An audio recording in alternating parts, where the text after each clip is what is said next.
अस्सलाम वालेकुम स्टूडेंट्स। आज हम अपना इनकम फ्रॉम सैलरी वाला जो चैप्टर है उसको कंटिन्यू करते हैं। और ये 7 नंबर जो हमारा पॉइंट है इसको हम पढ़ने जा रहे हैं। अच्छा, इस 7 नंबर पॉइंट में है कि where any salary is paid to an employee in arrears. ठीक है, इसमें कहा जा रहा है कि अगर एक एम्प्लॉय को सैलरी पे हो, ठीक है, एरियर्स में, ठीक है, बकायात में,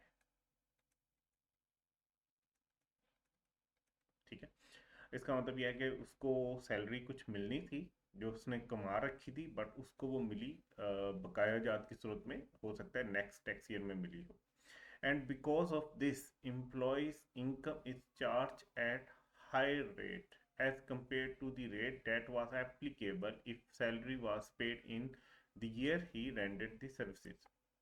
ठीक है, तो कहा यह जा रहा है कि ये भाई साहब हैं, ठीक है, ये भाई साहब हैं और इनको ना कुछ सैलरी मिलनी थी इसमें टैक्स ईयर 2024 में, ठीक है, बट वो 2024 में नहीं मिली और टैक्स ईयर 2025 में से के मिल गई।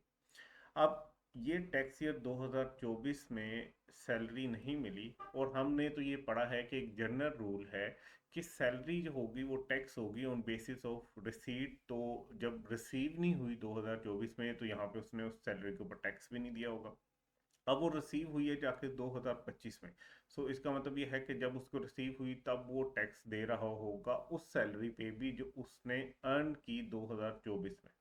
ठीक है, तो जब 2025 में उसको 2025 की भी सैलरी मिल रही हुई और 2024 की भी बकाया या एरियर्स की सैलरी मिल रही हुई, तो अब क्या होगा कि उसकी सैलरी की इनकम जो है वो बढ़ जाएगी। इनकम बढ़ने से हो सकता है कि स्लैब रेट चेंज हो जाए और स्लैब रेट चेंज होने से हो सकता है कि उसके ऊपर एक हायर रेट जो है ना वो अप्लाई हो रहा हो एज कंपेयर टू कि अगर वो वाली इनकम या वो वाली सैलरी जो एडीएस में मिली है और वो 2024 में मिलती तो उसके ऊपर शायद कम रेट लग रहा होता, क्योंकि अब वो एडीएस में थी और 2025 में मिली और 2025 की अपनी सैलरी के साथ मिला के आप एक हायर स्लैब रेट में चले गए, आपके ऊपर टैक्स रेट ज्यादा लगना शुरू हो गया। तो इस सूरत में क्या है, ऐसा बंदा, ये वाला बंदा, ही में गिव नोटिस टू कमिश्नर, तो वो कमिश्नर को एक नोटिस दे सकता है अगर चाहे तो, ही में, अगर वो चाहता है तो। ठीक है, नोटिस देना है, अप्रूवल की बात नहीं हो रही, नोटिस दे दे मतलब इंटीमेट कर दे, ये बता दे,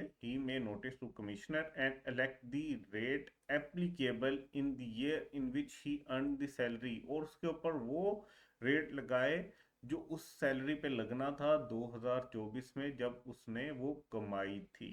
ठीक है, अभी इस परवीन को हम सेक्शन को पूरा पढ़ लेते हैं, अभी आपको शायद क्लियर ना हो, देन हम इसको एक एग्जांपल से डिस्कस करेंगे तो होप सो आपको क्लियर हो जाएगा।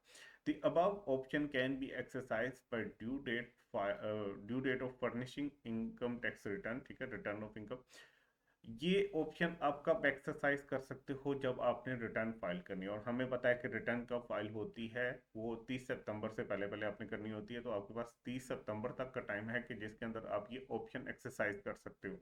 ऑप्शन एक्सरसाइज कैसे करनी है कि आपको जो है ना वो नोटिस देना पड़ेगा कमिश्नर को, उसको बताना पड़ेगा कि भाई मैं ये वाली ऑप्शन इलेक्ट कर रहा हूँ जिसमें मैं वो रेट लगाने जा रहा हूँ जो मेरे पे लगता अगर ये सैलरी मुझे उस साल मिलती जब मैंने इसको अर्न किए।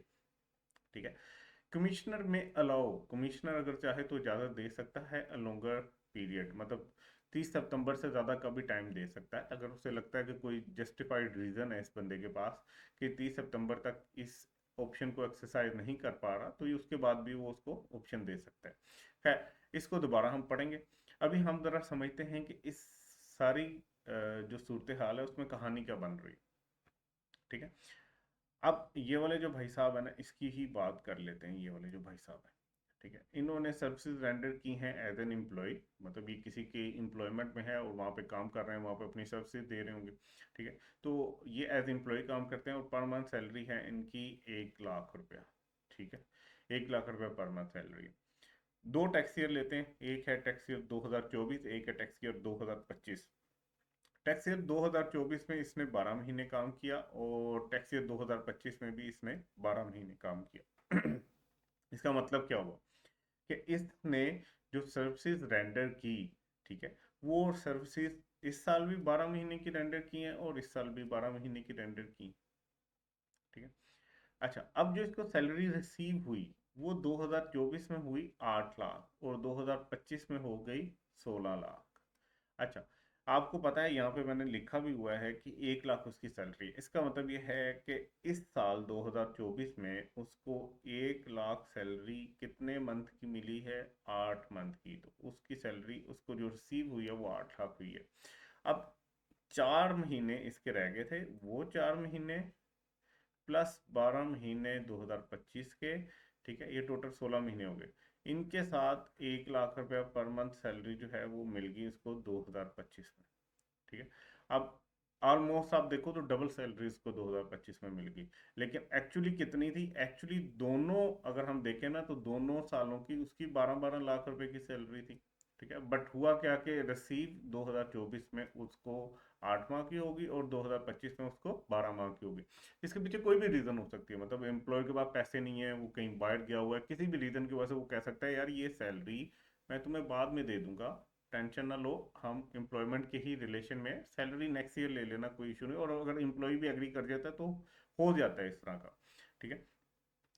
अब हमारे पास एक ऑप्शन क्या है, जो कि हम जनरल रूल पढ़ते आए हैं, एज पर जनरल रूल। ठीक है, ये तो हम पढ़ते आए हैं शुरू से। इसमें क्या होता है कि salary will be tax as on receipts basis के ऊपर। ठीक है, सैलरी जो है वो टैक्स होगी रिसीट्स बेसिस के ऊपर। तो रिसीट्स बेसिस के ऊपर जब हम टैक्स करेंगे तो हम टेबल 2 को लगाएंगे सैलरीड पर्सन के ऊपर। तो इसकी सैलरी है 8 लाख। इसका मतलब ये है कि 6 लाख से ऊपर 2 लाख एक्स्ट्रा है इसके पास। और जिस स्लैब में ये फॉल करती है उसमें ये लिखा हुआ है कि अगर आपकी सैलरी 6 लाख से ऊपर है और 12 लाख से कम है तो जितनी 6 लाख से ऊपर है उसके ऊपर सीधा आप 5% जो है वो टैक्स दे दो। सो 2 लाख रुपए इसकी ऊपर थी 6 लाख से, तो उसके ऊपर 5% टैक्स लगाया, तो इसका टैक्स बन गया 2024 में 10,000 का। अब जब 2025 की बात आ गई तो इसकी सैलरी तो बन गई 16 लाख रुपया। इसका मतलब यह है कि जो पहला स्लैब था, ठीक है, 6 लाख से ऊपर वाला स्लैब जो है, मतलब पहला तो 6 लाख तक तो वैसे ही एग्जाम है, 6 लाख से ऊपर और 12 लाख से कम तक उसमें तो 5% सीधा सीधा टैक्स लगता है जितनी अमाउंट 6 लाख से ऊपर है। लेकिन ये उससे आगे चला गया, मतलब ये चला गया 12 लाख से ऊपर वाले स्लैब में। अब 12 लाख से ऊपर वाले स्लैब में क्या है कि आपने फिक्स टैक्स देना है 30,000, और बाकी जो 12 लाख से ऊपर अमाउंट बनती है उसके ऊपर आपने देना है 15% के हिसाब से। तो जब ये टैक्स कैलकुलेट किया तो इसका 2025 में बन गया 90,000 का टैक्स। अब जरा डिफरेंस देखें, दोनों सालों में उसने काम कितना किया है? 12-12 मंथ का। ठीक है, अर्न उसने बराबर सैलरी किया दोनों सालों में। बट 2024 में क्योंकि सैलरी रिसीव नहीं हुई तो उसको टैक्स सिर्फ देना पड़ रहा है 10,000 का। और 2025 में क्योंकि उसको अपनी इस साल की सैलरी के साथ जो है एरियर्स भी रिसीव हुए, पिछले साल की सैलरी भी रिसीव हुई, तो उसकी अमाउंट बन गई थी 16 लाख। ठीक है, तो इस साल टैक्स कितना बन गया? 90,000। तो टोटल उसको इन 2 सालों में जो है ना वो 1 लाख रुपया टैक्स देना पड़ रहा है। ये तो था जनरल रूल कि हमने ये पढ़ा हुआ है सिंपल कि रिसीव बेसिस के ऊपर जो है वो सैलरी को टैक्स करना है। लेकिन अब एक हमारे पास है रिलैक्सेशन, जो कि इधर दी जा रही है, इस पॉइंट के अंदर हमें ऑफर की जा रही है रिलैक्सेशन। वो रिलैक्सेशन क्या है कि आपके पास एक ऑप्शन 2 बन जाती है। ऑप्शन 2 क्या है कि रिलैक्सेशन मिली है आपको कि आप एज पर जनरल रूल ना जाओ, ठीक है, और सैलरी को टैक्स करवा लो अक्रूवल बेसिस के ऊपर। ठीक है, अब इसमें करना क्या है? इसमें यह है कि उसने सैलरी अर्न कितनी की थी 2024 में? उसने अर्न की थी 12 लाख। उसने 2025 में कितनी अर्न की? यहाँ पे भी 12 लाख। तो इन दोनों के ऊपर अगर हम जो है वो स्लैब रेट लगाएं अर्न के ऊपर, ना कि रिसीट्स बेसिस के ऊपर, ठीक है, अर्न बेसिस के ऊपर, तो यहाँ पे अगर हम स्लैब रेट लगाते हैं तो 6 लाख से ऊपर जो जाता है और 12 लाख तक जो रेट लगता है वो ये लगता है कि 6 लाख से जितनी अमाउंट ऊपर है उसके ऊपर 5% लगा दो। ठीक है, सो यहाँ पे उसको 30,000 पे टैक्स देना पड़ेगा। सेम यहाँ पे भी क्योंकि 12 लाख है तो यहाँ पे भी उसको 30,000 पे टैक्स देना पड़ेगा। टोटल उसको टैक्स कितना देना पड़ रहा है? 60,000। ठीक है, अब जरा डिफरेंस देखें। ये एरियर्स की वजह से सैलरी मिलने की जो हुई इसके साथ सैलरी मिलने की वजह से वो ये हुआ कि इसको 40,000 का एक्स्ट्रा टैक्स देना पड़ गया इन 2 सालों में। ठीक है, बेसिकली इसने 20,000 का टैक्स तो कम दिया 2024 में, लेकिन यहाँ पे इसने 60,000 का एक्स्ट्रा टैक्स दे दिया। तो ओवरऑल अगर देखा जाए तो इसको जो नुकसान हो रहा है उसके लिए तो नुकसान ही है ना कि उसको टैक्स जो है वो ज़्यादा देना पड़ रहा है, वो देना पड़ रहा है 40,000 से एक्सेस। ठीक है। अब यहाँ पे ये सेक्शन दिया गया कि यार ठीक है, बेचारा एम्प्लॉई है, मेहनत मजदूरी कर रहा है, काम कर रहा है, और उसकी गलती भी नहीं है, उसको तो एम्प्लॉयर ने एरियर्स में दे दी है सैलरी। ठीक है।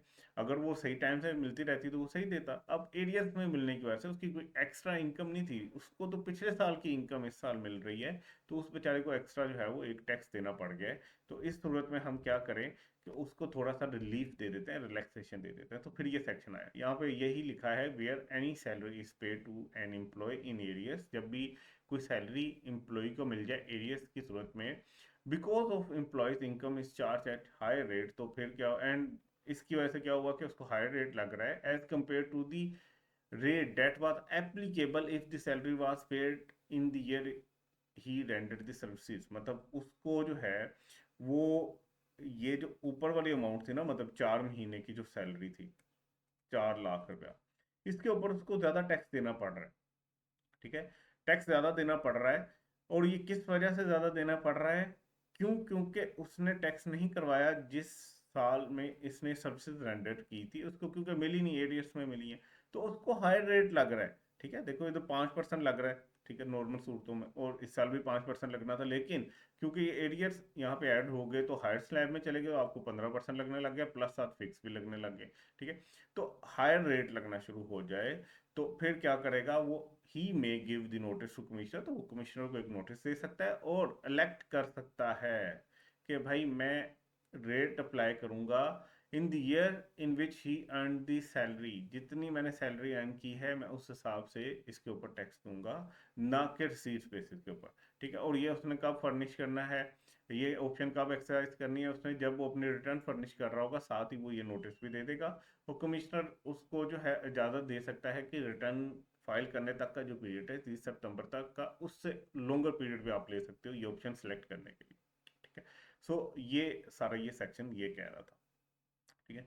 अब उसको वो क्या कर सकता है, वैसे अगर जनरल रूल पे चलता तो 1 लाख रुपए उसने देने थे, बट इसके मुताबिक वो 60,000 दे के इन दोनों सालों की अपनी जो टैक्स लेबिलिटी है उसको खत्म कर सकता है। अच्छा, अब यहाँ पे हो सकता है बच्चों के माइंड में क्वेश्चन होगा कि सर 2024 की तो वो रिटर्न पहले से जमा करवाया, अब वो कैसे पीछे जाके जो है ना वो 20,000 रुपये जमा करवाएगा और इस साल सिर्फ 30,000 रुपये जमा करवाएगा। देखें, 2024 की उसने रिटर्न जमा करवा दी होगी और उसके ऊपर टैक्स 10,000 पे भी कर दिया होगा जनरल रूल के मुताबिक।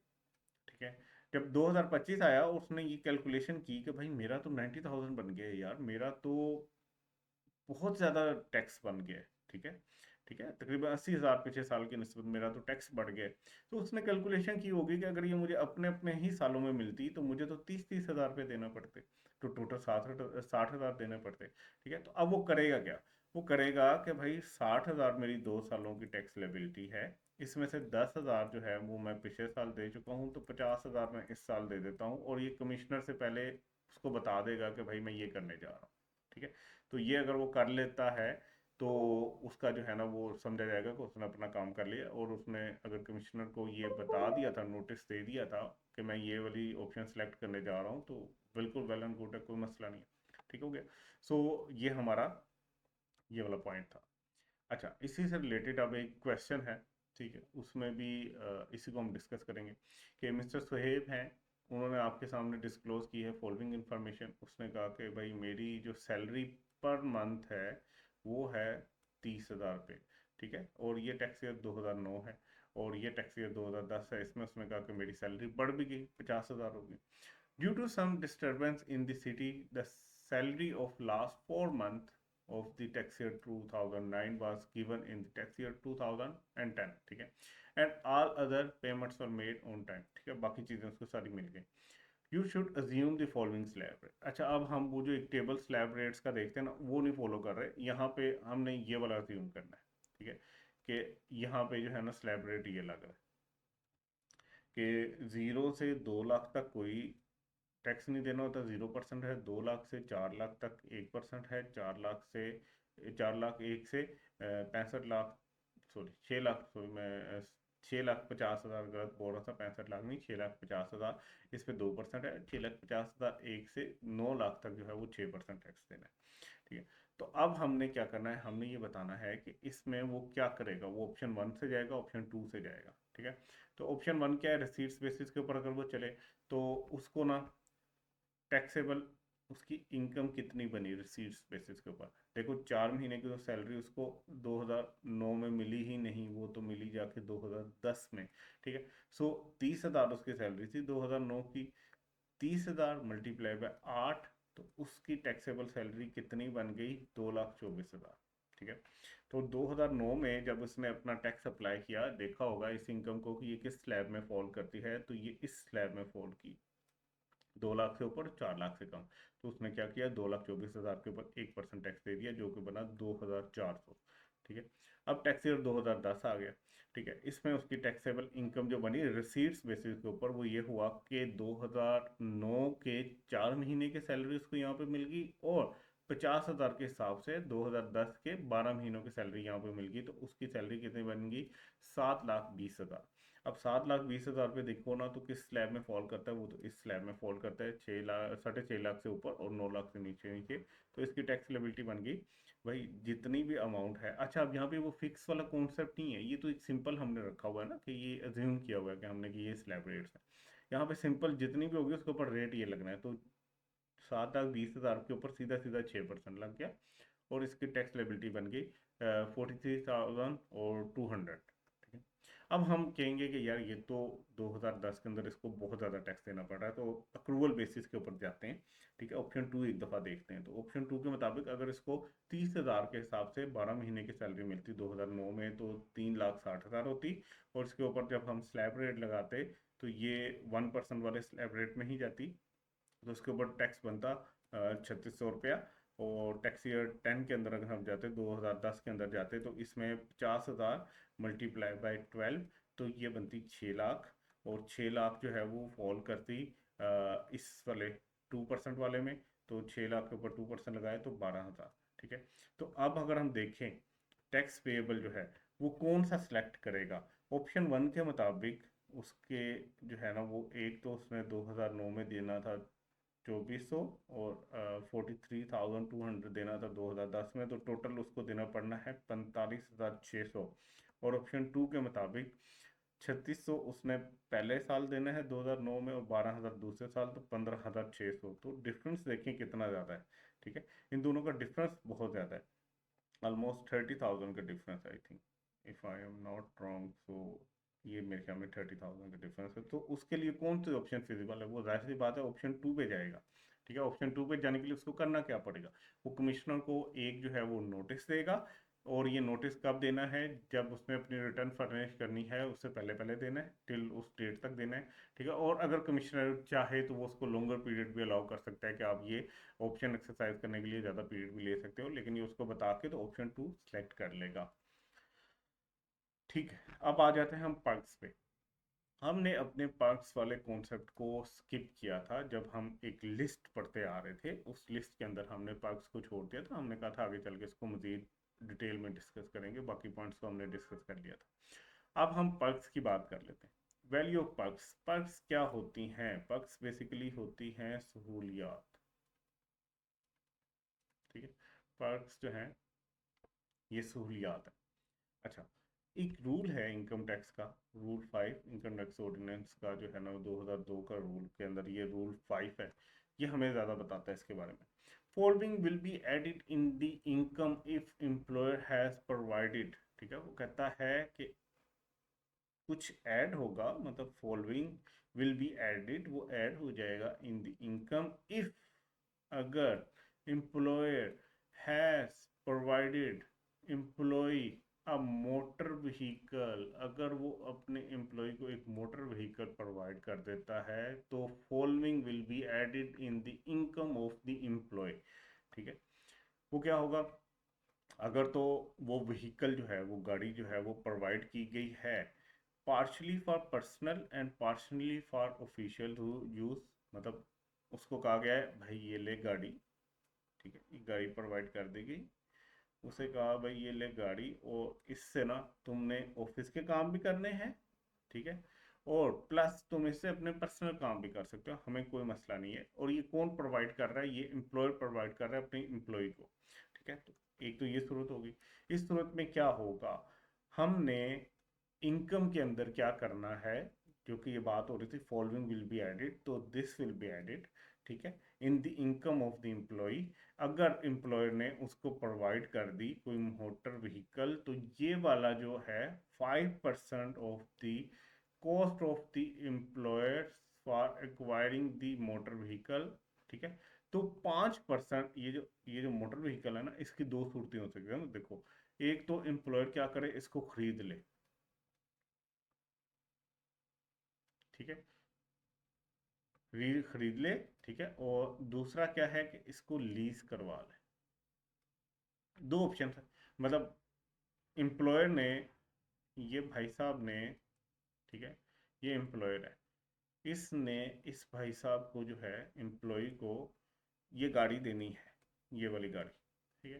तो इसने इसको ये गाड़ी देनी है, तो इसके बाद दो ऑप्शन था एम्प्लॉयर के पास, या तो इस गाड़ी को खरीद के अपने एम्प्लॉय को दे दे, या इसको लीज पे करवा के दे दे, ठीक है। और एक चीज ये देखनी है कि खरीद के दे रहा है या लीज पे करवा के दे रहा है। दूसरा, ये गाड़ी क्यों दे रहा है, क्या उसको कह रहा है कि तुमने पार्शली मतलब अपने पर्सनल काम भी करो और ऑफिस के काम भी करो। अगर तो ये सूरत हो कि पर्सनल और ऑफिस के काम के लिए इसको गाड़ी दी गई है, दोनों कामों के लिए, तो फिर हम ये देखेंगे कि इसके ऊपर 5% लगेगा। 5% किसका लगेगा, अगर तो गाड़ी खरीद के दी है ओनर ने, ठीक है, ओनर ने एक्वायर की है, तो उसकी जो कॉस्ट है गाड़ी की, उसका 5% जो है वो हर साल उसकी इनकम के अंदर ऐड हो जाएगा, ठीक है। अच्छा, अगर जो है वो उसने लीज करवा के दी है, तो जिस साल उसने वो लीज करवाई है, उस साल की फेयर मार्केट वैल्यू देख लो गाड़ी की, ठीक है, गाड़ी की फेयर मार्केट वैल्यू देख लो, अगर उसने लीज करवा के अपने एम्प्लॉय को दी, तो जो फेयर मार्केट वैल्यू मतलब मार्केट में जो उस गाड़ी का रेट चल रहा है, उसका 5% उसकी इनकम के अंदर ऐड हो जाएगा। ये है पर, ठीक हो गया। ये गाड़ी दी गई है, एक सहूलत दी गई है एम्प्लॉयर की तरफ से अपने एम्प्लॉय को। अच्छा, अब ये भी तो हो सकता है कि उसको गाड़ी दे दी गई हो, उसको कहा होगा भाई ये सिर्फ तुम्हारे पर्सनल काम के लिए, ले जाओ इस गाड़ी को, एंजॉय करो, बच्चों के साथ घुमा फिरा करो, ऑफिस के काम इस गाड़ी पे करने की जरूरत नहीं है। तो अगर सिर्फ पर्सनल कामों के लिए वो गाड़ी दे दी गई, तो अब ज़रा ज़्यादा उसको सहूलत मिली है, पहले कम सहूलत थी क्योंकि उसने पर्सनल काम भी करने थे, ऑफिस के काम भी करने थे, तो 5% ऑफ कॉस्ट या 5% ऑफ फेयर मार्केट वैल्यू लेनी थी हमने उसकी इनकम के अंदर। अब क्योंकि सहूलत बहुत ज़्यादा दे दी है, तो अब उसको सारी की सारी पर्सनल यूज़ के लिए गाड़ी दी है, तो 10% of the cost of vehicle, ठीक है, जो उसने एक्वायर करते हुए कॉस्ट पे की है किसने, एम्प्लॉयर ने, वो कॉस्ट का 10% जो है हम एम्प्लॉय की इनकम में ऐड कर देंगे। या अगर उसने लीज पे लेके दी है, तो जिस डेट के ऊपर वो कमेंस हो रही है, स्टार्ट हो रही है लीज आपकी, उस डेट के ऊपर जो फेयर मार्केट वैल्यू थी, मतलब मार्केट में वो गाड़ी कितने की बिक रही थी, उस मार्केट फेयर मार्केट वैल्यू का 10% जो है वो एम्प्लॉय अपनी इनकम के अंदर ऐड करेगा। अच्छा, फिर ये भी तो हो सकता है कि गाड़ी दी हो इसने इसको, और कहा हो कि भाई या तो मैं खरीद के दे दूंगा या लीज करके दे दूंगा, इसको तो छोड़ो तुम, लेकिन खबरदार इस गाड़ी को तुमने अपने घर के किसी काम के लिए यूज किया, ये गाड़ी सिर्फ ऑफिस के लिए है, तुम ऑफिस आया करोगे किसी रिक्शे पे बस पे बैठ के, यहाँ पे जब तुमने कहीं मीटिंग पे जाना है या किसी काम पे जाना है, बैंक तक जाना है बैंकिंग करने के लिए, कोई भी क्लाइंट तक जाना है, कहीं भी जाना है, तो फिर ये गाड़ी यूज करना। बट जैसे ही काम ऑफिस का खत्म हो, तो वापस गाड़ी खड़ी कर देना, और घर जैसे जाना है दिखे खाते को खुद चले जाना, ठीक है। तो इसका मतलब क्या है, फॉर ऑफिशियल यूज ओनली, ठीक है, सिर्फ ऑफिस के काम के लिए गाड़ी दी हुई है। तो फिर इसको कोई सहूलत मिली है, नहीं मिली, तो कोई टैक्स के लिए अमाउंट ऐड करने की जरूरत नहीं है अपनी इनकम में एम्प्लॉय, ठीक है। तो ये तो हो गया। अच्छा, अब ऐसा भी हो सकता है, ये तो गाड़ी की बात हम कर रहे थे, मतलब ये तो गाड़ी उसने दे दी ना, ऐसा भी हो सकता है कि इसकी रनिंग और मेंटेनेंस का बेनिफिट भी एम्प्लॉयर दे रहा हो, मतलब वो कहे कि भाई तुम ये गाड़ी ले लो, ठीक है, इसके अंदर जो पेट्रोल डलवाना हुआ वो कंपनी डलवा के दिया करे, जो इसकी रिपेयर मेंटेनेंस के ऊपर खर्चा आएगा, अगर कहीं लग लुग जाती है या कहीं से थोड़ी खराब हो जाती है, जो भी इसको ठीक करवाना होगा वो भी कंपनी करेगी। इसका मतलब क्या है कि रनिंग यानी कि फ्यूल वगैरह के पैसे और मेंटेनेंस, उसके रिपेयर मेंटेनेंस के पैसे वो भी दिए जा रहे हैं अगर एम्प्लॉयर की तरफ से, कंपनी की तरफ से, तो वो अलग से ट्रीट किए जाएंगे, उनके ऊपर भी टैक्स लगेगा, वो भी एक सहूलत है, लेकिन वो अलग से टैक्स होंगे। वो ये नहीं करोगे आपके, ये मैंने 5% ऐड कर लिया या 10% ऐड कर लिया तो इसी के अंदर रनिंग और मेंटेनेंस के भी खर्चे नहीं। ये सिर्फ बात हो रही है गाड़ी मिलने की सहूलत की। गाड़ी के अंदर पेट्रोल, उसकी रनिंग और उसकी मेंटेनेंस की जो सहूलत है वो अलग से टैक्स होगी। ये सिर्फ इस वजह से आप टैक्स कर रहे हो कि आपको ये गाड़ी मिली। ठीक है, इसको रिवाइज करते हैं। से के ये आप हो, ठीक है, और आपने एक जगह पे जॉब की और आप क्योंकि बहुत ही कॉम्पिटेंट थे तो आपको उन्होंने एक लग्जरी सी गाड़ी दे दी।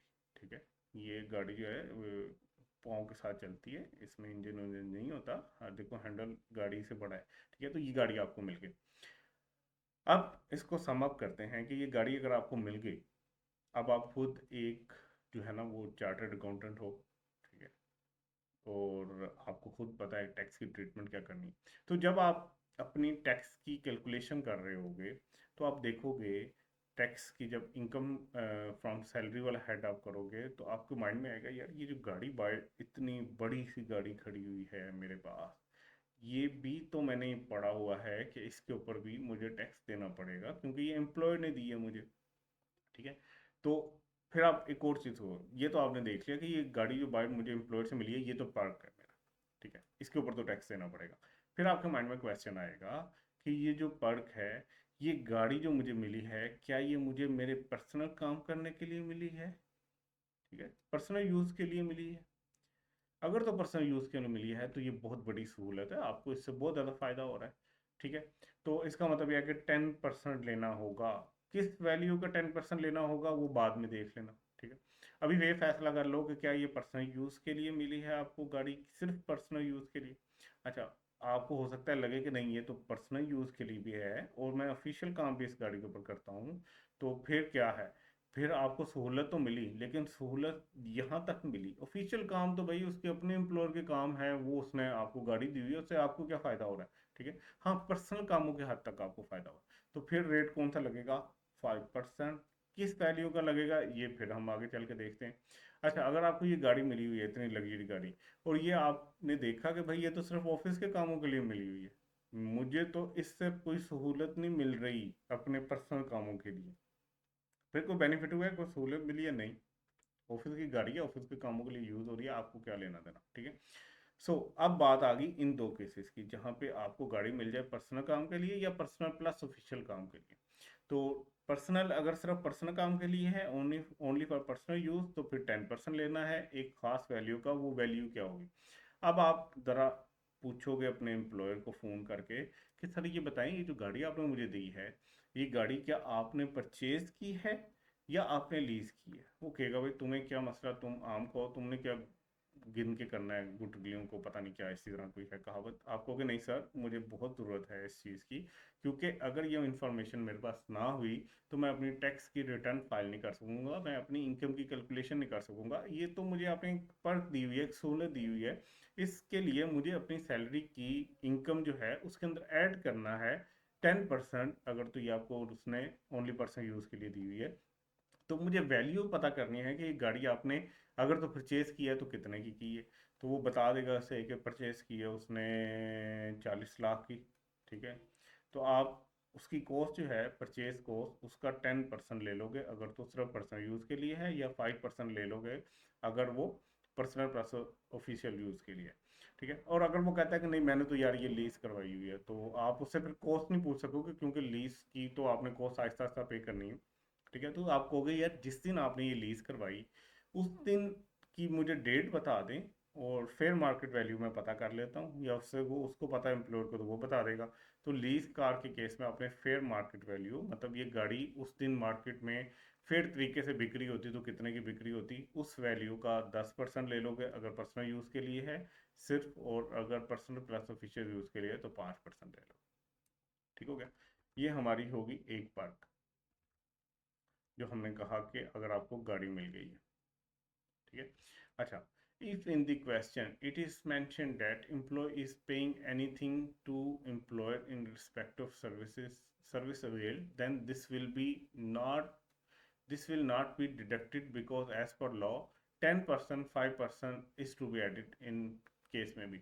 अच्छा, अब बात यह है कि अगर आपको क्वेश्चन में कहीं बता दिया जाता है कि भाई इस गाड़ी के बदले में आप कोई थोड़ा बहुत जो है ना वो पे भी कर रहे हो एम्प्लॉयर को, ठीक है। फॉर एग्जाम्पल वो कहता है पर्सनल भी यूज़ कर लो, लेकिन मुझे ना जिस दिन यूज़ करो ना मुझे 50 रुपये दे देना। तो बात यह है कि पर्सनल यूज़ के लिए अगर गाड़ी दी है, 50 रुपये की गाड़ी तो नहीं आती, तो सहूलत तो आपको मिली है।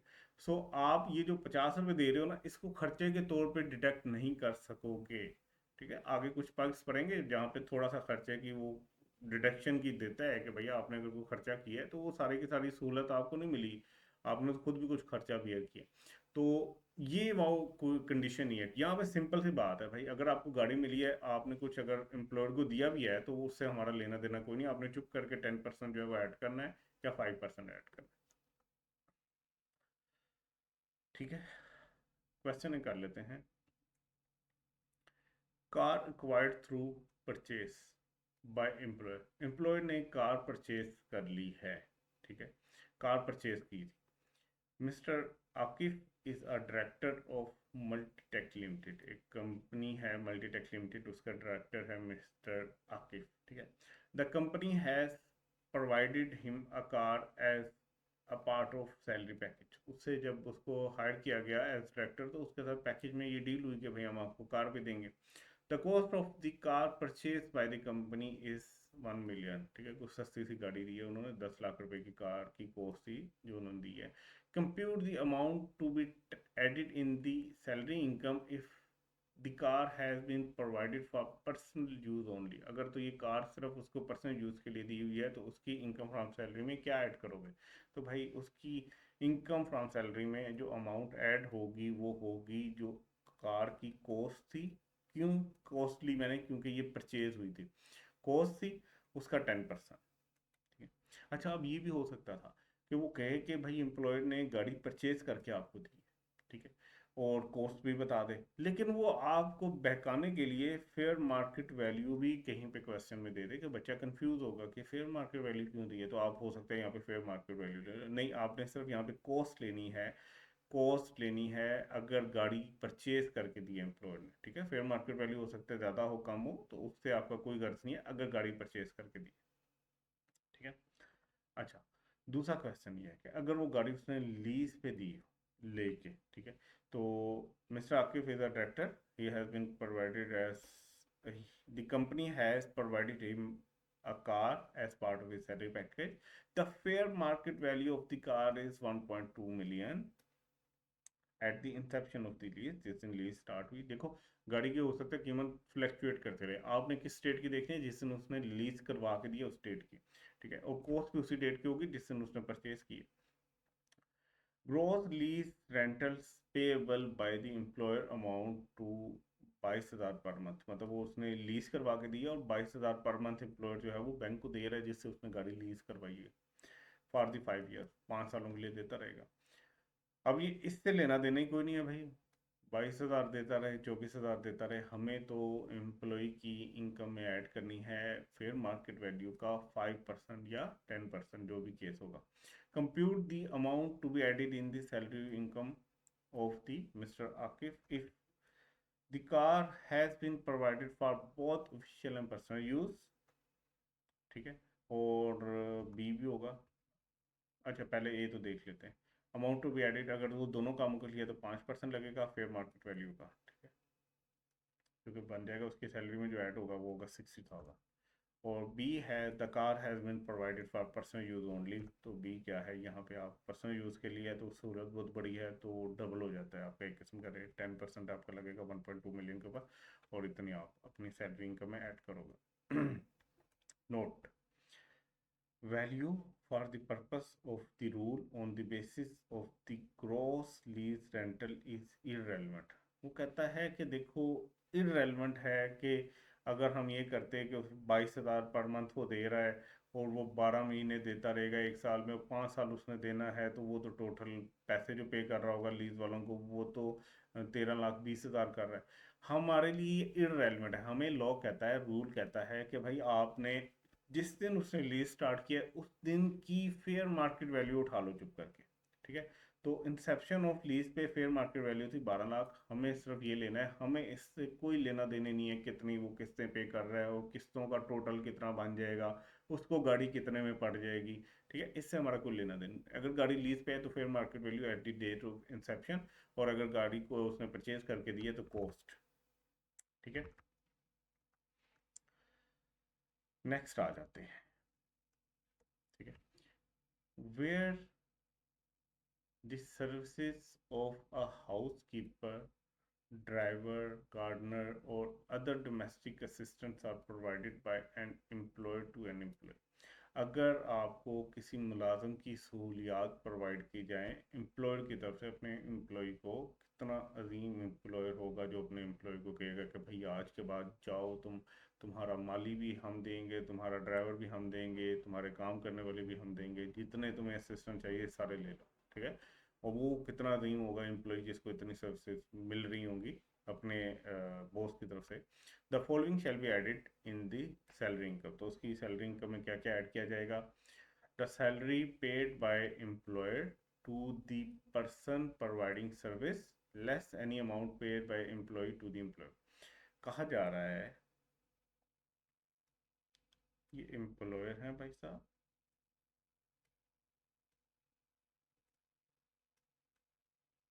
ये एम्प्लॉय हैं,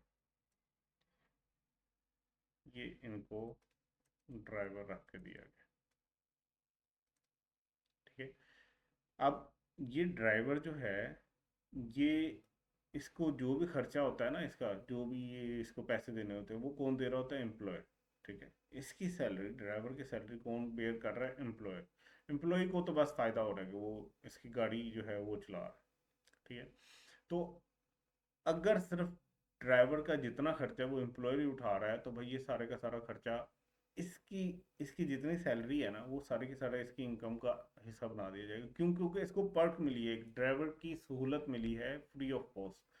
तो इसकी जितनी भी होगी salary paid by employee to the person providing service, मतलब ड्राइवर को जो पैसे मिल रहे हैं क्योंकि वो सर्विस प्रोवाइड कर रहा है, वो सारे के सारे एम्प्लॉय की सैलरी में ऐड हो जाएंगे। लेकिन अगर एम्प्लॉय भी इसको कुछ दे रहा है एम्प्लॉयर को कि सर आप इसको 30,000 रुपये पर मंथ दे रहे हैं, ले मेरे से 10,000 ले लें, ठीक है, तो 20,000 बाकी बच गए। तो आपने इनकम में ऐड क्या करना है? इस ड्राइवर की सैलरी कितनी है लेस, अगर कोई एम्प्लॉय पे कर रहा है एम्प्लॉयर को इसी के अगेंस्ट, वो कहता है 10,000 सर मैं आपको दिया करूंगा, आप जो मेरे बिहाफ पे जो है ना वो एक ड्राइवर रख के बैठे हुए तो 20,000 ऐड कर दिया जाएगा। और अगर वो कुछ भी नहीं दे रहा तो फिर ये 30,000 ही रहेगा, क्योंकि एम्प्लॉय एम्प्लॉयर को कुछ भी नहीं दे रहा तो 30,000 इनकम का पार्ट बनेगा।